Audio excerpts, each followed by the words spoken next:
Ada sebuah sebutan, pinter kok jadi guru, mungkin jadi guru gajinya kecil. Hai, nama Letino, aku lahir dan besar di Samarinda. Dan pesan yang mau aku sampaikan ini, biopiku, kenapa pada akhirnya aku memilih jurusan pendidikan sebagai satu-satunya pilihan pertamaku. 3 poin.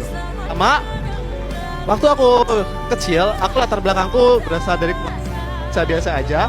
Orang tuaku penjual sayur, pindah-pindah pasar malam setiap malamnya.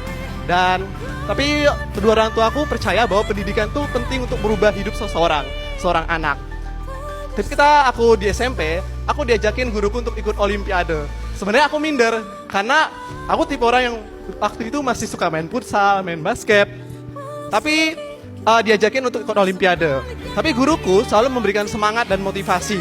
Ayo bisa gitu, meskipun mungkin kita kelihatannya diremehkan. Hingga akhirnya bisa dapat medali di SMP. Poin kedua, boleh next?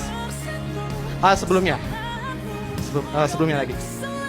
Oke, ketika aku di SMA, sebagai anak SMA medalis dan beasiswa, aku punya tanggung jawab untuk dapat medali. Tapi waktu itu aku nggak bisa menang-menang lomba nih, karena kalah terus misalnya. Tapi guruku selalu ngasih motivasi, semangat. Gak apa-apa, ibu selalu bangga dengan kamu nak, gitu. Apapun hasil usaha kamu, itu bikin aku tersentuh dan semakin semangat untuk motivasi belajar yang tinggi.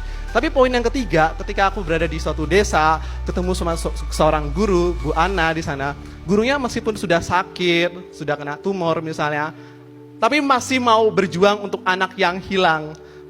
Temanku yang bolos sekolah itu masih mau didatangin gitu. Padahal ibunya udah sakit, udah capek-capek, tapi masih berjuang. Kenapa sih harus diperjuangin? Tapi pada akhirnya hidup anak itu berubah.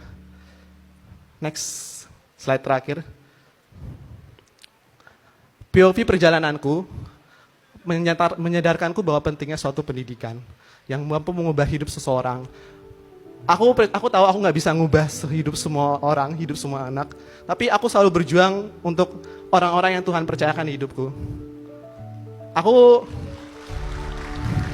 Kalau semua dunia bertanya kenapa aku ngambil pendidikan, karena aku dulu diubahkan oleh guru-guruku. Aku diubahkan oleh pendidikan orang-orang yang ngubah nasib hidupku.